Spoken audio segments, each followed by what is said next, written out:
All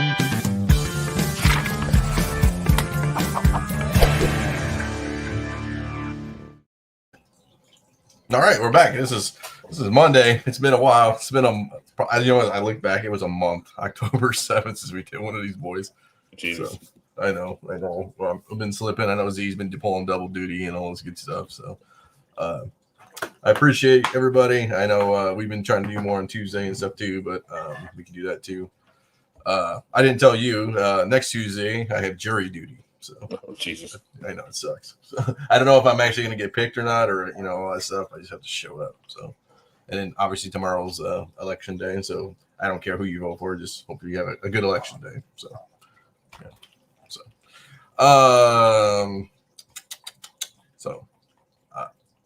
Did you I know we were talking. You were on vacation. Did you go was there any comic book shops around there, or is this all like touristy stuff?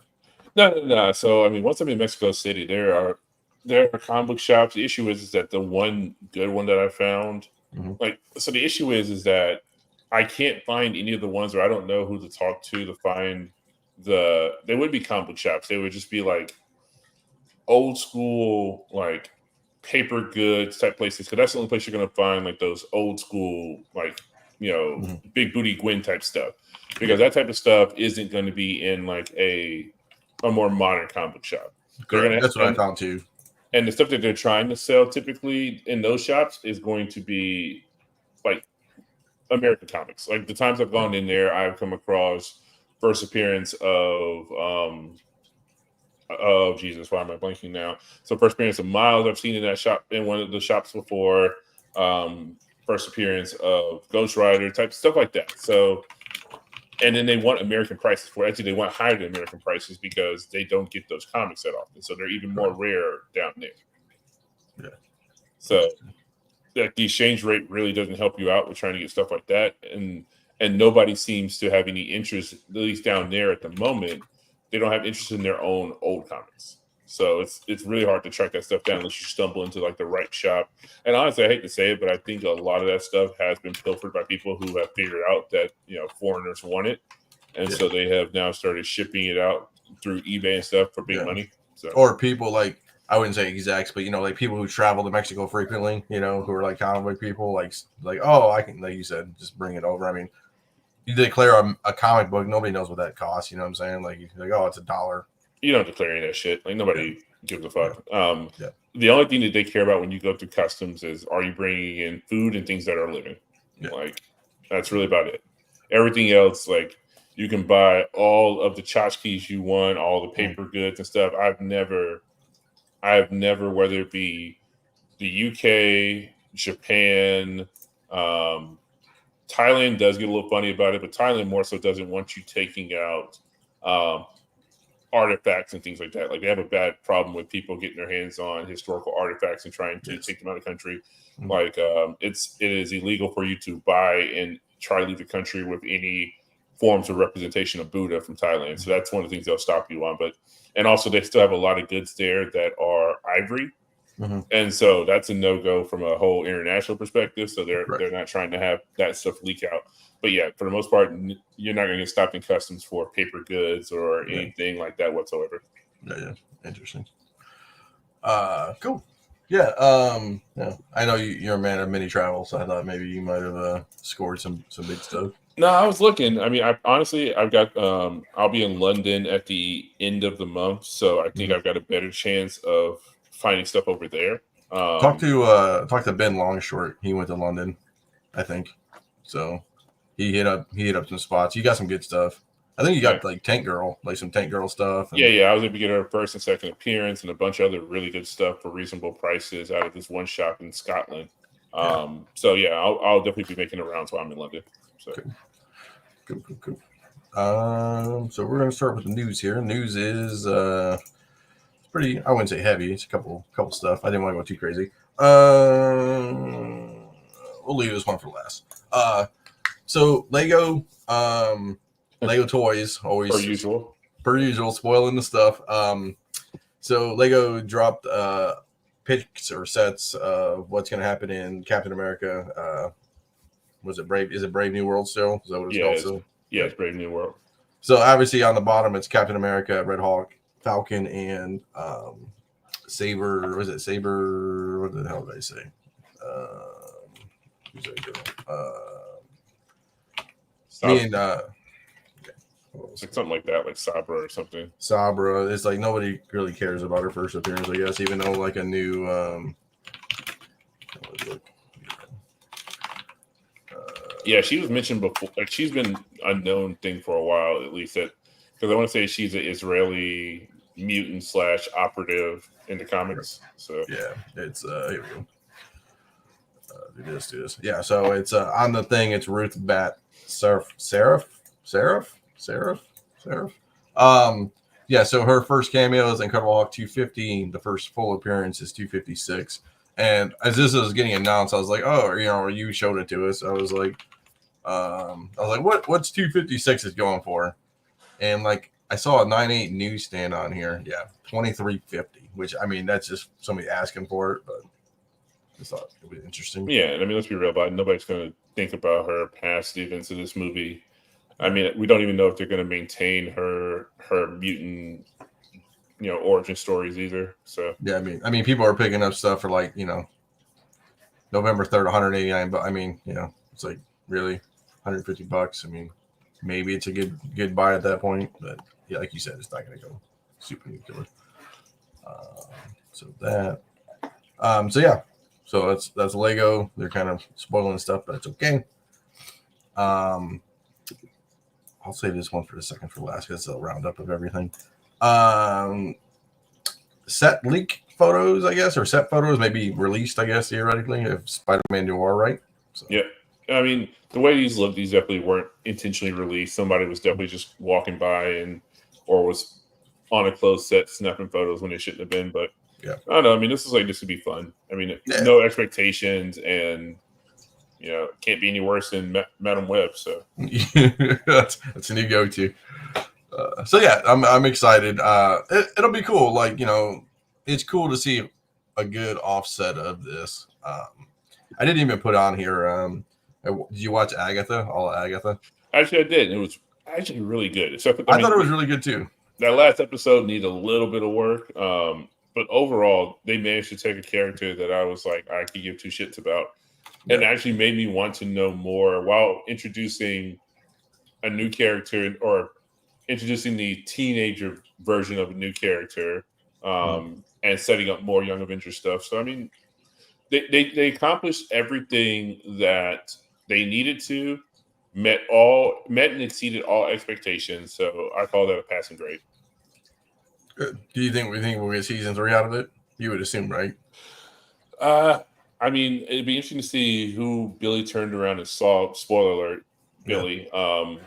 Yeah. To know ultimately who was talking to him and who he saw would be nice. Those rumors of Mephisto and Sacha Baron Cohen ultimately turned out to be not true, or either were cut. But yeah, I mean, I think there's a possibility there. I mean, they haven't had a winner of a TV show in a long while. So having something that generally speaking, people were fans of. I mean, they also introduced the Earthbound version of Death. I mean, they did a lot. I mean, in comparison, we haven't seen this much of a worthwhile television showing from something that was a first time presentation since Falcon and Winter Soldier and the first season in WandaVision.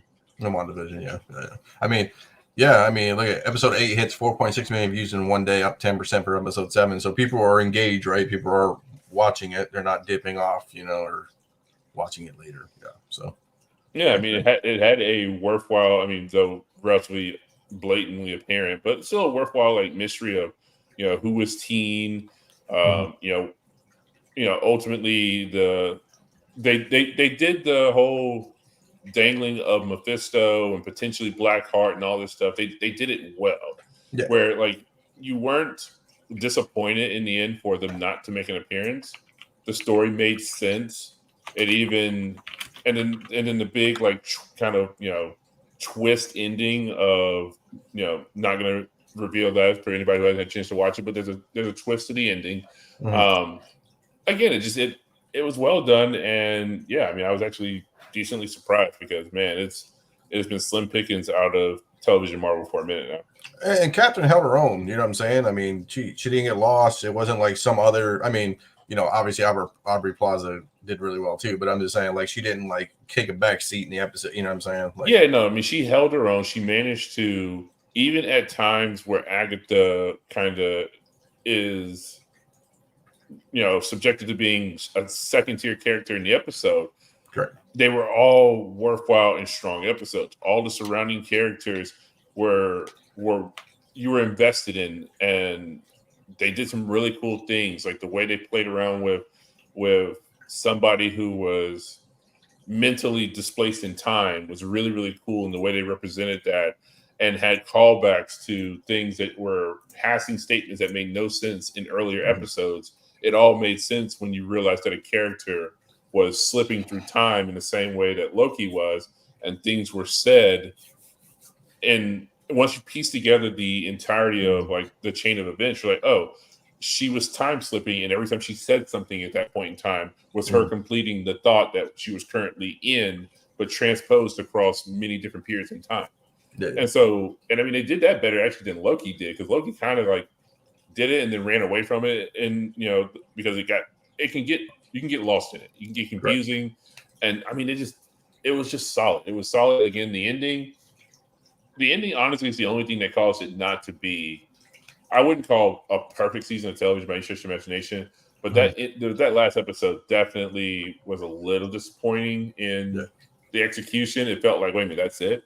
But it left you wanting another episode to like to put a bow on everything. Yeah. So maybe that's a positive. They left you wanting more. Nice. Cool. And Penguin is also really good. Watched last night's episode. I haven't yet. I'm caught up, but I haven't yet. It's good. Like, good. Again, another show where I was like, I enjoyed his character in the Batman movie, but I was like, do we really need a how the Penguin becomes the Penguin type of story in this universe? And honestly, and also a Batman universe related property that doesn't have Batman in it. I was like, how is that going to work? We've already done this before in the form of Gotham, and that was okay at best. And this was actually like, I'm completely okay with Batman being nowhere to be found in this. It's been really, really good.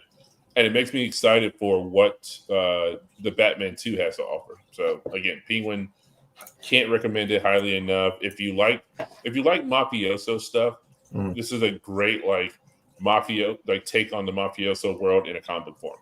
Yeah, and Victor's a really good sub character where it's like their dynamic is actually, it's not like I want to skip through those episodes, or like with the mom and stuff like that. It's like I want to like, oh, I don't care about this, and let's fast forward because I don't care about this character. So yeah, I mean, a lot of these actors definitely are going to be deserving of TV Emmy nominations when the time comes, because they just Colin Farrell did an amazing job. Kristen Maloney or Meloti, I can't pronounce her last name, save my life. She's doing an amazing job. I mean, it's just all in all, it's a really good show. I will say this, man, like Dio Rossi I feel like since Sons of Anarchy, he has been playing the same damn character in every incarnation. Yeah. Like whether it be this, Sons of Anarchy, Luke Cage, like he is just the same goddamn character in everything he's in. I guess. It happens, I guess. I mean, when you get characterized in that role. I like how they had Michael Kelly in there too. And Clancy, I love Clancy Brown on whatever he's into. Yeah, Clancy Brown playing Salvatore Maroni is definitely been good so far. The woman who plays his wife I really enjoy her in most of the things that she's been in. Like I think she was in the Expanse. Nadia Maroney, the actor, the character. But yeah, she's been in a bunch of different stuff.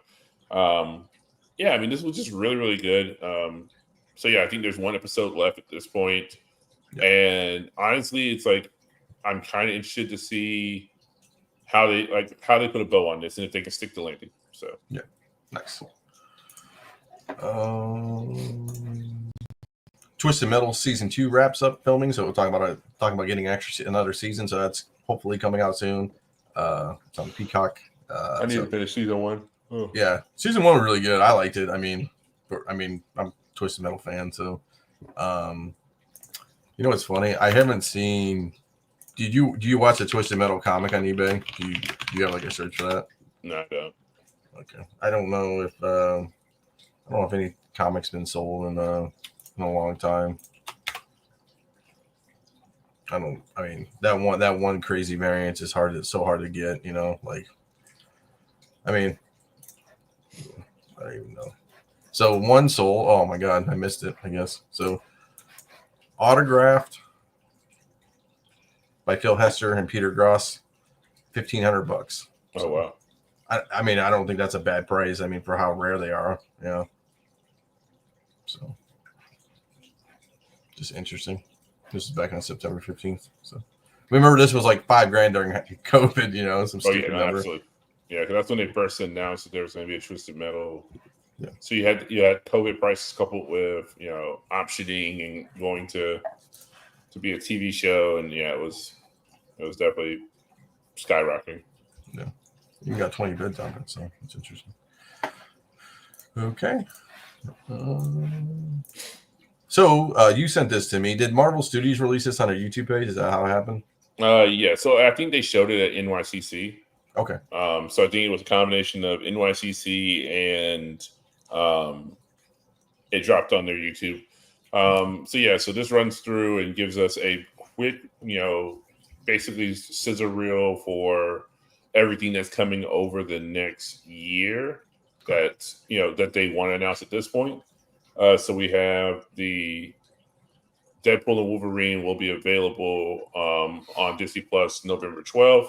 So we got a week for that to happen. Mm-hmm. What If season 3, December 22nd. They've renamed Spider-Man freshman year to Your Friendly Neighborhood Spider-Man, and that will be dropping January 29th of next year. Daredevil Born Again, March 4th of next year. Ironheart, June of next year. Mm-hmm. Eyes of Wakanda, August of next year. Marvel Zombies, Halloween of next year, and then Wonder Man will be December of next year. Nice.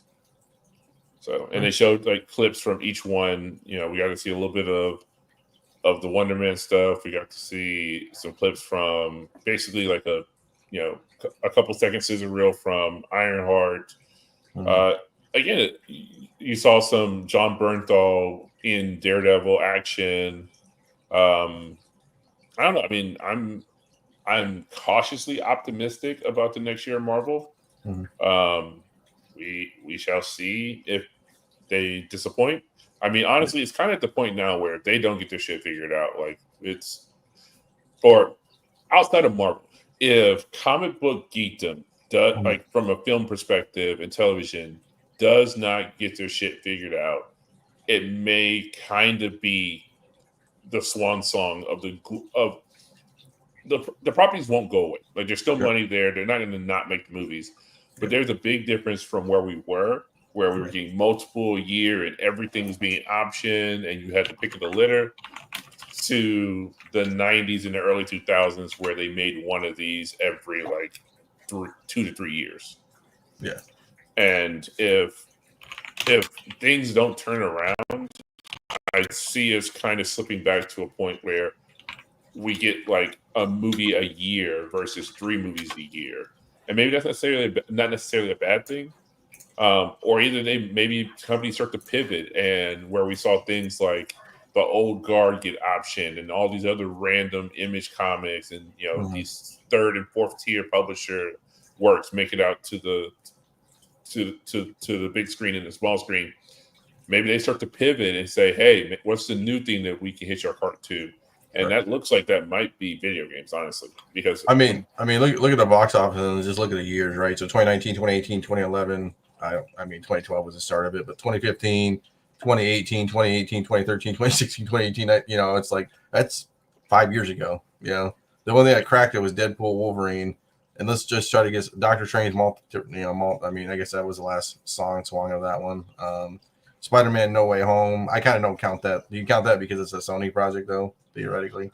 Well, no, I mean, I count it because it's still like, it's in the grander comic book geekdom. I mean, it counts. It's not something from the 90s or the early 2000s. So, yeah. So, I mean, it's, and then, so it just, something hasn't cracked the top 10 minus Deadpool Wolverine in a long time, So, yeah. besides Spider-Man. Yeah. So, I mean, and again, like I said, maybe it's for the best until they have a worthwhile story to tell. That this doesn't stay just like, or it didn't stay just a means for them to print money. Like, Correct. Because again, we were going to see it because the stories were solid, and many of us who grew up as fans of the medium were just like, I want a proper, a worthwhile representation of these characters that I care a lot about. And now that those days kind of seem like they're behind us, it's like, well, make less of this stuff and go back to making it quality versus quantity. Correct. So, cool. Love that. Our favorite girl from CGC. CGC promotes Brittany McManus to VP of Autographs. So she's been there 11 years, man. Yeah, no, shout out to her. I remember her. You don't get to see her as much anymore. But yeah, I remember when you basically went to a big show, she was running around with like a chicken with her head cut off, trying to spin all the plates around. Signature series and manning that booth and making sure that they had coverage and all that good stuff. So, good for her, for them rewarding people who have been faithful to the organization. A lot of companies, especially nowadays, are rewarding people's faithfulness with a nice pink slip out the door. So, nice to see the CGC is actually rewarding people who have been dedicated to the cause. And I think everybody who's been in this hobby and been serious about this hobby probably has a Britney story of some sort of like interacting with her at some show at one point or another. So, good things happen to good people. Yeah, perfect. We got the market report. So, we can get in here. Just a smorgasbord of stuff. I'm going to try to pull up what he told me to because he's the man about modern stuff too.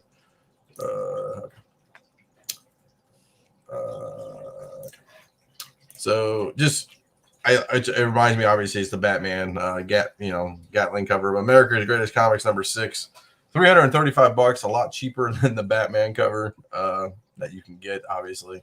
So I just saw that, so people like homages or stuff of that nature. This is 43. I want to say that was 30 something or 40 something, so around the same time. Yeah. So you can get this for a fraction of the price too if you're a collector of those types of comic books. So that's kind of cool. Absolute Batman #1 from NYCC, $261. So, I mean, you remember what they were selling for? I do not. I've honestly kind of strangely stayed away from all the Absolute Batman stuff. Okay. So. No problem.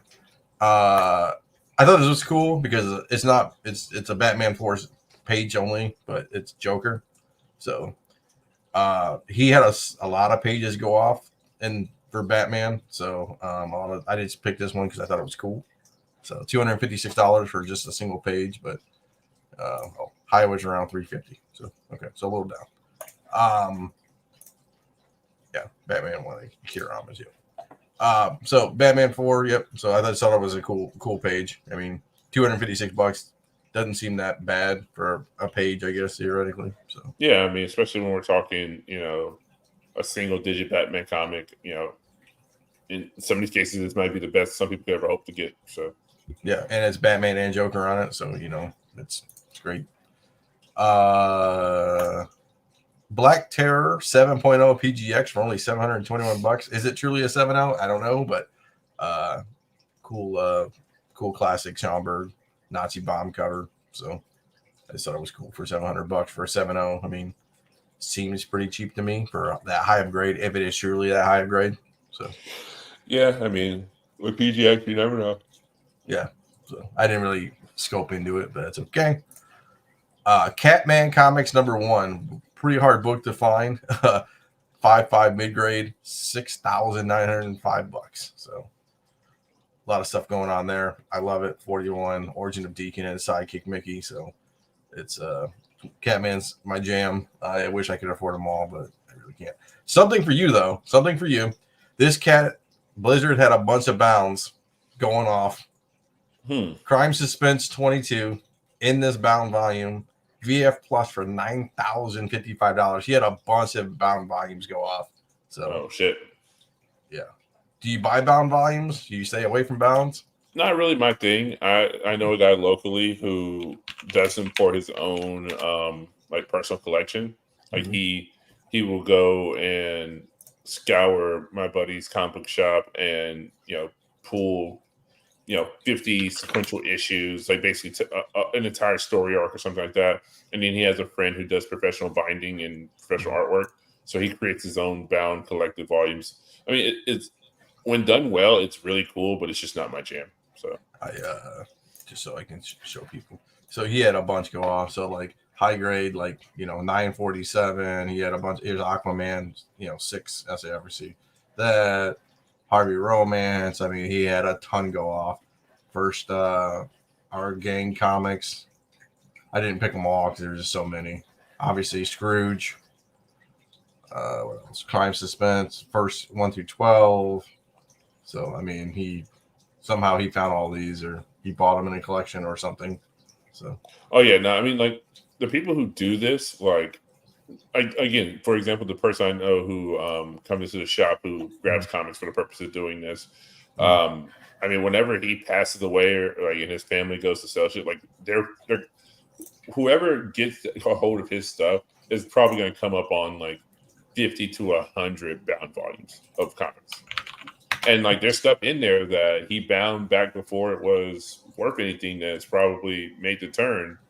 So yeah, he's probably got some stuff from the last 20 or 30 years that he has bound that I mean, honestly, I say 20, 30 years thinking like it's 2000 and that would be the 1970s. So actually he's got stuff probably in his bound volumes that goes back to like the 70s, like, the 70s and 80s. Nice. So it'll probably be a very similar situation where it's like this wasn't really worth anything when the person bound it. Yeah. And then you come to find out that, there's some first appearances in here from the 70s and the 80s. There's complete initial runs and stuff.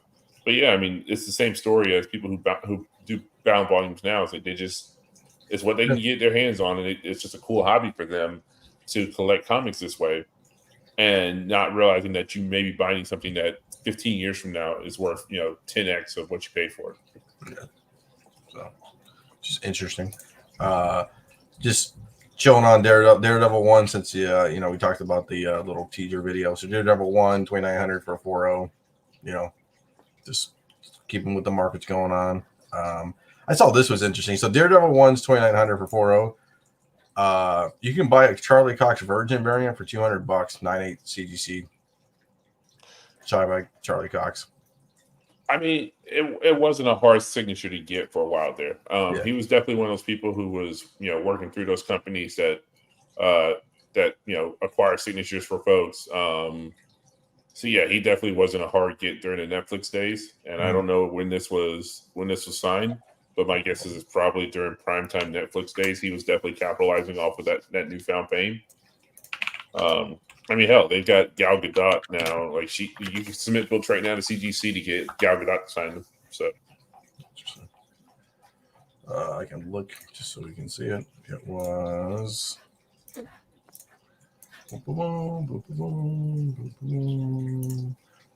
July of 24. Oh, so that was a recent one. Where would he have been at that he could have got that signature? July of 24. That would have been San Diego. San Diego? Yeah, San Diego. That's what I was going to say. San Diego, right? I think he was at San Diego, matter of fact. Yeah. Yeah, it had to be San Diego. Yep, he absolutely was at FTCC this year. So yeah. Cool. Interesting. Cool. Size 066. I just saw this because this is an STCC exclusive for 24. This was, according to Mr. Yi, is a panel book that was given out during STCC. He's impressed that it got a thick cover, got a 9.8, but they used cardstock for their books. So, Yeah, so I had a bunch of these, not of this specific one. I had the previews editions. I think I may have a couple. No, I think I sold all those. But yeah, I had a previews edition. I submitted like 2 or 3 of them out of like the 4 or 5 I bought to CDC. But yeah, they were heavy cardstock covers, square bound.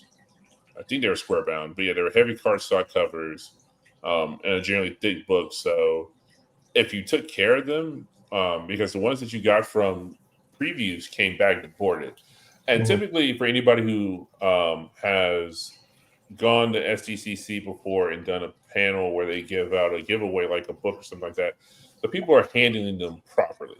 Like you can easily take a book from a panel, bag and board it immediately, and get it, to CGC in some time and have it grade out to a 9.8 very easily. Because I think both the 2 copies that I was able to pick up of the X-Men, of the new X-Men 1 series, the black and white cover, it was like Stegman's black and white cover. That was a panel exclusive. I think I got 9.8s on both of those. So nice. Good.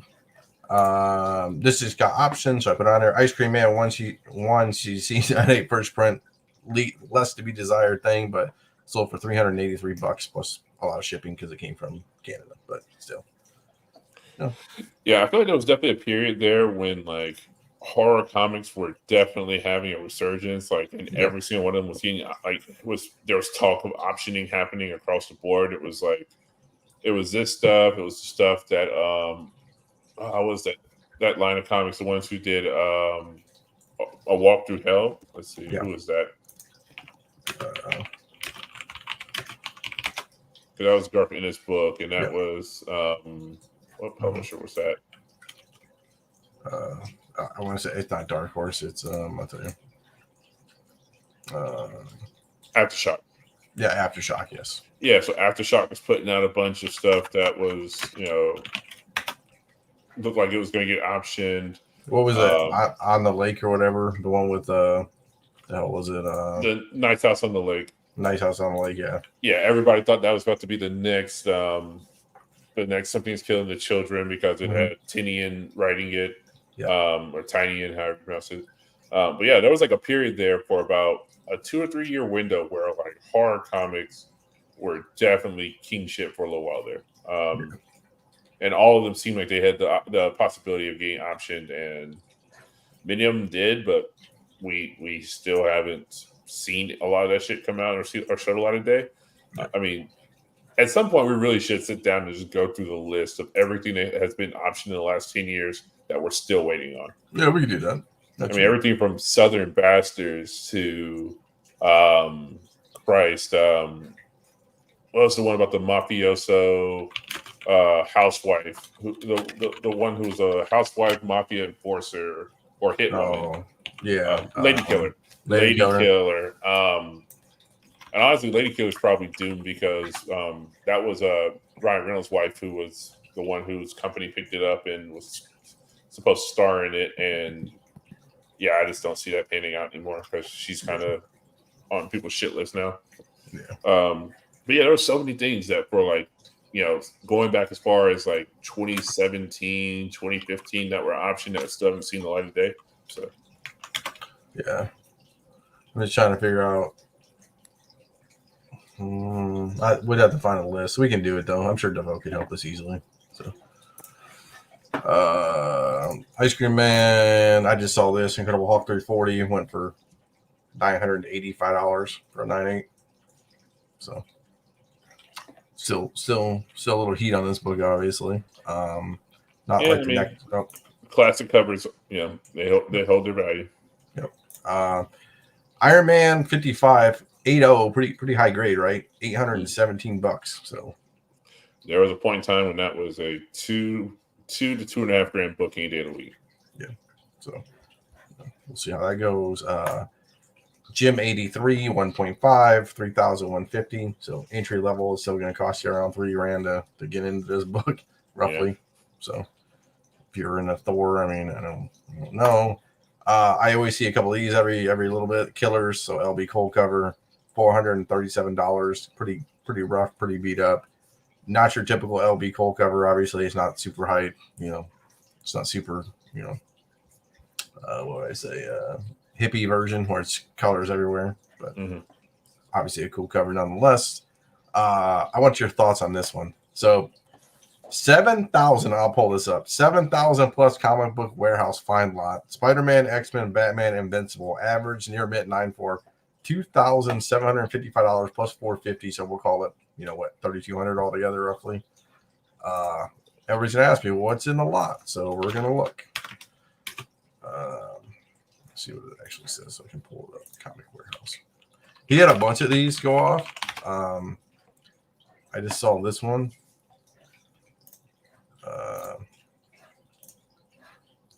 Let's see what's in here. So does he take actively a photo? Is it just a blind?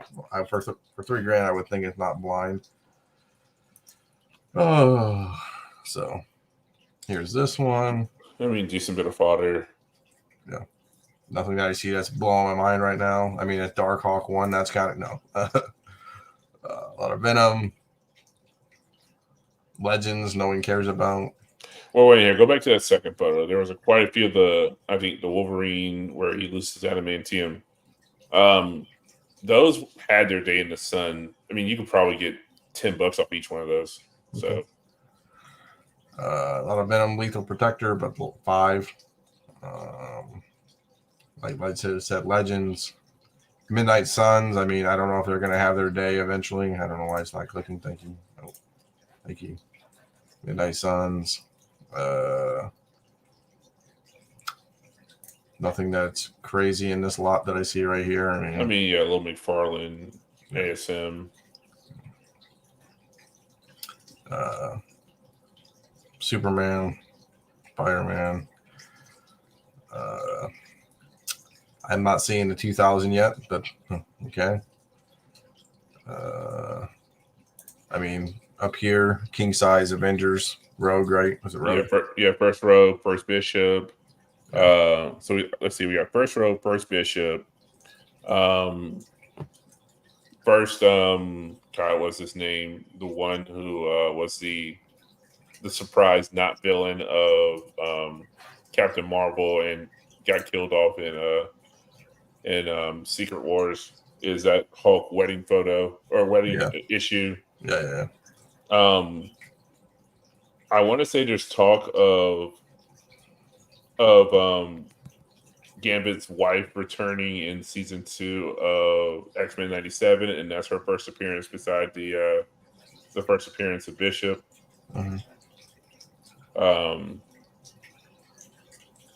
So again, a little bit of money here and there. I mean, really, you just have to have enough sales that brings you above what the average. A bunch of Wonder Man ones, Death of Superman. Yeah. X-Force 1, Superboys. That they used to be hot and everybody had one. Yep. Second appearance of Deadpool. Yeah. Spider-Man. That's it. So let's see. I want to see what else. This guy had a bunch of them, I think. See what else he sold. I just want to see a couple of these.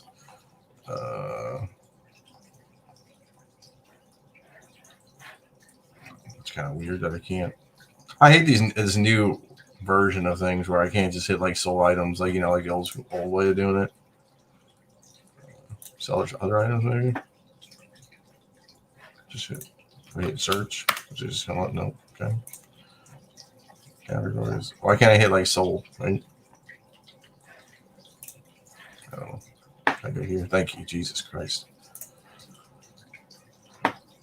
So he had like Marvel Bronze Age horror stuff, Dracula vampire.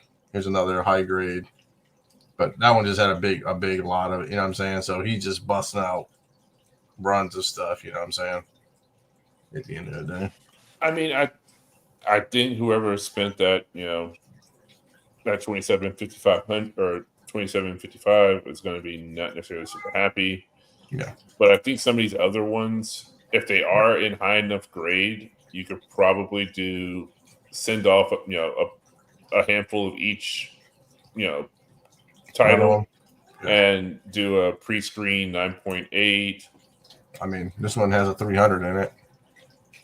I mean, it's got 341, 316, 300, 301.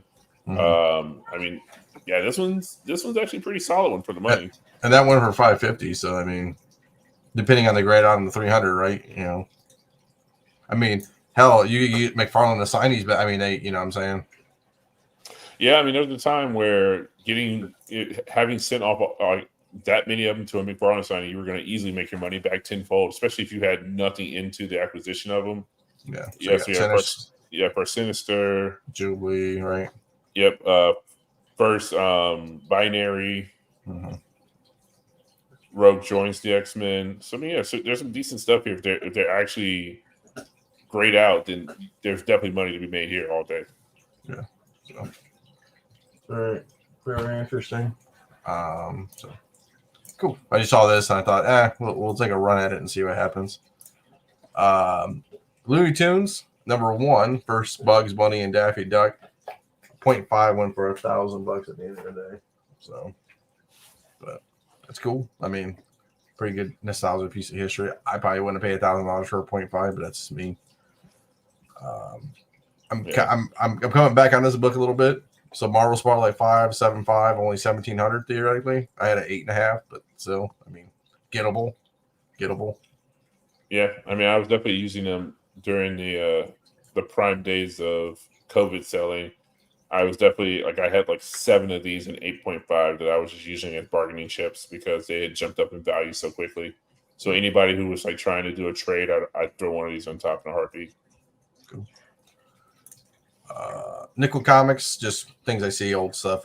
Number 8, number 7 for 275, 225. Kind of rare. You don't see too many of these, but gettable. Strange Adventures 205, 7.0 for only $480. So usually a 5 is 300 something. So yeah, I actually just sold mine. I think 5.5. I don't remember how much for. Let me double check that. Let's see. I sold mine. I got mine. I was like, I got a copy finally, a 5 or something, and sold it that weekend. So yeah, I got an 8.0 in a trade one time. Sold the same day. Yes, I had a 5.0 that I sold for $291. Yeah. So interesting. And last but not least, I got to put it on there. You have 4 variant, 9.8, $7,723. So Far Cry of 45 grand. Yeah, I remember the 40, 45 grand days. Yeah. So, I mean, if you got this for nothing, then that's a great deal, obviously, but if you bought this at anywhere close to 10, 20 grand, you are taking a bath. So, yeah. I had to write that off as a loss on the taxes. Yes, sir. That's all I got. I know. Do you have any pickups? I haven't really picked up too much. I've been chilling out for the most part. I think I'm gonna get back hard and heavy into things starting either the next couple of weeks or beginning of the new year. So cool. All right, little short and sweet episode. We're back. We're probably. Are you back around next Monday too? Yeah, I'll be around. I think I am. I think I am too. So, okay. We'll see everybody back next Monday. We'll do it up, and then Tuesday Flipside. Wednesday or Thursdays. Long story short, their 100th episode. So go hit those guys up on Nearing Nirvana. What else we got? I haven't been streaming Fortnite. I just play on Fridays, Saturdays. I can't stream because I get copyright struck because I use songs in it, and I try to do it on YouTube, and it's a big issue. And then back for Sunday for Carter's show on Hot Book Alert. So we'll catch everyone later. We appreciate everybody, and we'll catch you guys later. So deuces, everybody. Peace.